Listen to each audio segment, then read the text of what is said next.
साथियों, ये मूल निवासी संघ के द्वारा सम्राट अशोक की जयंती हमने पूरे देश में लगाना शुरू किया। चूंकि यह हमने देखा कि बहुत सारे महापुरुष के बारे में लोग जानते हैं, पर सम्राट अशोक के बारे में जो जानकारियां होनी चाहिए वो नहीं, जिसके कारण से समाज में एक, जिसको लोग आज बोलते हैं कि आज के परिवेश में कि ज्ञानी जो है वो सिर्फ और सिर्फ अपर कास्ट के लोग हैं। चूंकि जिस तरह का आज तक का इतिहास आप देखेंगे तो भारत में एक भी प्रधानमंत्री बैकवर्ड नहीं हुआ चंद्रशेखर को छोड़। वर्तमान में अब जो प्रधानमंत्री है वह भी बैकवर्ड नहीं है, वो डुप्लीकेट बैकवर्ड। तो डुप्लीकेट बैकवर्ड को ओरिजिनल बैकवर्ड साबित करने के लिए उसने इस तरह का सरपंच रचा, और ताकि सम्राट अशोक की जो नीतियां हैं, जो उसकी पॉलिसी थी, उसकी जो सिस्टम था, वो देश में लागू नहीं। क्योंकि जो सम्राट अशोक ने जो पॉलिसी बनाई थी, सम्राट अशोक ने जो नियम बनाए थे, जो उसके शिलालेख में से जो मिला, वही नीतियां का 90% चीज आज भारत के संविधान में विद्यमान है। तो उसको षड्यंत्र के तहत रोकने के लिए, और इसलिए हम इस देश में सम्राट अशोक की जो नीतियां हैं उसको जगजाहिर करने के लिए, समाज में प्रचारित करने के लिए उनके जयंती के अवसर पर यह संगोष्ठी आयोजित की गई है। इसलिए आज का विषय भी है कि सम्राट अशोक की महान की लोक कल्याणकारी नीतियों और राष्ट्रीय प्रतीक चिन्हों का महत्व। आप देखेंगे कि 2-3 चीज जो है भारत में, वो हम इन्हीं का एडॉप्ट किए हुए, जिसको राष्ट्रीय प्रतीक चिन्ह अशोक स्तंभ, जो पहले हर नोट होता था अभी टाइप कर दिया, अब उसके जगह पर गांधी का लगाने लगा। लेकिन वो क्या था पहले? सम्राट अशोक। एक आप जो देखते हैं कि जो तिरंगा झंडा राष्ट्रीय फ्लैग जो है, उसके बीच में अशोक चक्र, और अशोक चक्र में 24 तिलियां, ये अशोक चक्र उसी अशोक स्तंभ के बीच में है। तो उसका भारत में जो करेंसियां जो बनती है, उस करेंसी में भारतीय नोटों में अशोक स्तंभ दिया हुआ है। राष्ट्रीय संविधान सभा में और संसद भवन में या देश के किसी भी स्थान पर, जो भारत के भारतीय गणतंत्र की किसी भी व्यवस्था में आप देखेंगे तो उसका लोगो क्या है? अशोक स्तंभ। क्यों ऐसा हुआ? क्यों अडॉप्ट किया गया? आखिर सरकार ने क्यों अडॉप्ट किया? संविधान सभा ने अडॉप्ट किया, जिसमें 292 संविधान सभा सदस्यों का हस्ताक्षर है। तो 292 सदस्यों ने उसको अडॉप्ट किया है। क्यों अडॉप्ट किया? क्योंकि कुछ तो है, लेकिन इसका प्रचार आज तक नहीं किया जाता। आप देखेंगे कि सम्राट अशोक का जीवन का जो चर्चा है उस पर बहुत कम बताएंगे, क्योंकि वो ऑलरेडी इतिहास में नेट में खोलेंगे तो उनकी जीवनी पूरी की पूरी आ जाती है। तो सम्राट अशोक का जो जीवन है, उस जीवन को हम जानते हैं, आगे पढ़ेंगे भी और हम आगे बताने का भी प्रयास करेंगे। लेकिन सबसे ज्यादा जरूरी है कि आज के समय में सम्राट अशोक ने वैसी कौन सी पॉलिसियां बनाई थी जो हम आज के समय में हमारे लिए बहुत ही जरूरी हो जाता है।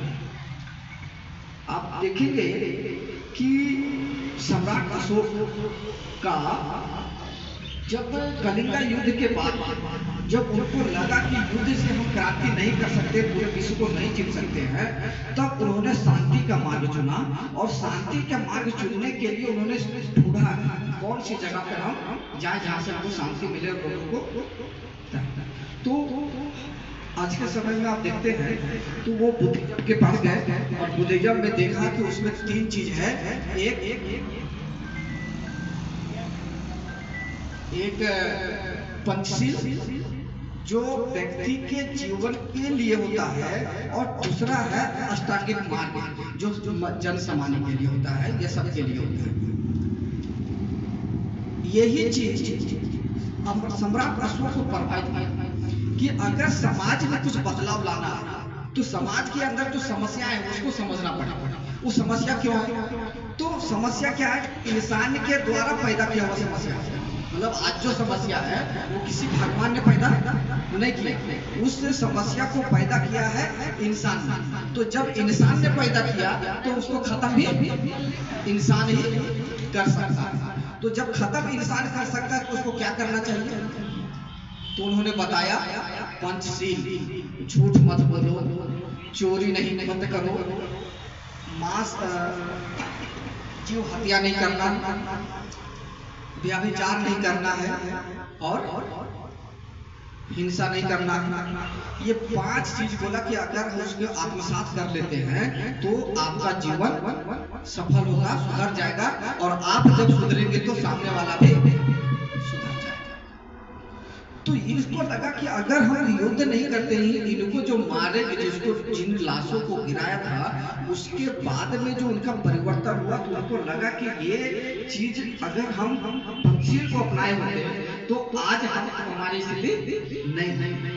तो उनको यह महसूस हुआ कि आज देश में बुद्धिज्म को अपनाना या उसके अनुसार ही आचरण करने से हम देश में आगे बढ़ सकते हैं। और बुद्धिज्म को अपनाने के बाद वह देश में ही नहीं सम्राट अशोक बने, महान बने, और भारत का जो राज स्थापित किया मौर्य साम्राज्य का, वो अफगानिस्तान से लेकर के केवल दक्षिण में तमिलनाडु को छोड़कर पूरे देश में उसका शासन, यहाँ की बंगाल, बर्मा, इधर भी उनका फैल गया था। तो ये राज जब फैला, इसको फैलाने के लिए उन्होंने पूरी तन्मयता के साथ अपने परिवार को, अपने हर बच्चे को लगा दिया। उसमें उनके 2 बच्चे थे, दोनों बेटों को प्रचार भेज दिया। एक बच्चे को श्रीलंका और बेटी, उनकी बेटी संघमित्रा और बेटा महेंद्र। और उसी बेटा जब महेंद्र इधर दक्षिण में जा रहा था तो उसी महेंद्र ने आपका आंध्र प्रदेश में उसके नाम से एक शहर बसा हुआ है जिसको कहते हैं राजमुंद्री, महेंद्रवरम। तो इस तरह से वो जो पूरे उनका आंदोलन रहा, वो आंदोलन रहा एक समाज का जागृति का, समाज का विकास का। तो सम्राट अशोक ने समाज में जो बुराइयां था उसको खत्म करने के लिए, चूंकि राजा थे तो राजा ने आदेश जारी किया। अब आदेश का कोई लिखित नहीं होता था तो उसने पत्थर पे लिखवाया। तो उसी को आज हम शिलालेख के रूप में पढ़ते हैं। उसका क्या था कि कोई भी आदमी किसी को नहीं मारेगा। तो उसमें जो बुद्धिज्म का जो सिस्टम था, जो कल्चर, उसको उकेरा, उसने अपने मीडिया में बनाया कि चोरी नहीं करना है और किसी को मारना नहीं है, और जब आप अच्छे वर्क करेंगे तो आपके साथ भी अच्छा होगा। तो बहुत सारी ऐसी नीतियां उन्होंने बनाया और उन्हीं के अनुसार से आज जो है भारत का संविधान में भी किया। और उन्होंने जो स्तंभ बनाया कि शेर का जो चिन्ह है, वो शेर देखने में 2 तरह का शेर होता है। एक शेर जो जंगल में है और एक शेर जो सर्कस के पिंजरे में है। दोनों में से ज्यादा बलवान कौन है? दोनों में से ज्यादा बलवान क्यों? क्योंकि वह खुला है। लेकिन वही शेर जब पिंजरा में होता है तो वह किसी का गुलाम होता है। तो भारत में देखेंगे कि जो बाबा साहब अम्बेडकर और जो सम्राट अशोक का जो शेर है वह पिंजरों में था। उसको पिंजरे से निकाल करके सम्राट अशोक ने उसी के चिन्ह से उसी को बिठा करके स्तंभ बनाया।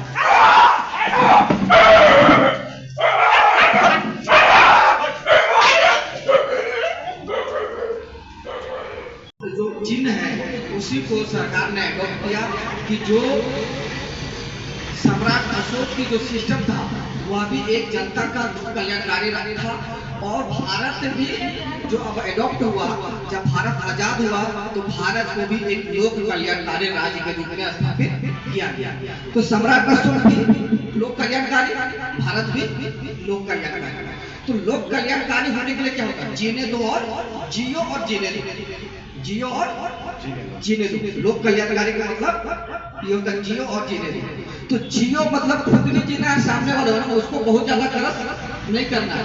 तो भारत की जो आप देखेंगे कि डीपीएसपी है भारत संविधान में, हम लोग राज्य के नीति निर्देशक, इन सबको आप देखेंगे तो सरकार की ये व्यवस्था बनाई है कि हर व्यक्ति के पास साधन संसाधन कैसे पहुंचे, इसका नियम दिया हुआ है और वो सरकार के लिए भी है, वो उसको करेगा। जैसे सरकार ने बनाया कि किसी भी आदमी को भूख से नहीं मरना चाहिए, तो भूख से कब वो नहीं मरेगा, जब उसके पास खाने के लिए अन्न होगा।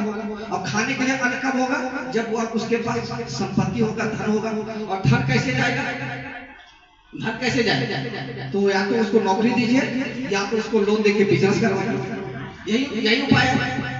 लेकिन इसको कंट्रोल करके, खत्म करके, उसको बंद करके आज गवर्नमेंट ने क्या करा, 5 किलो अनाज फ्री, 5 किलो अनाज।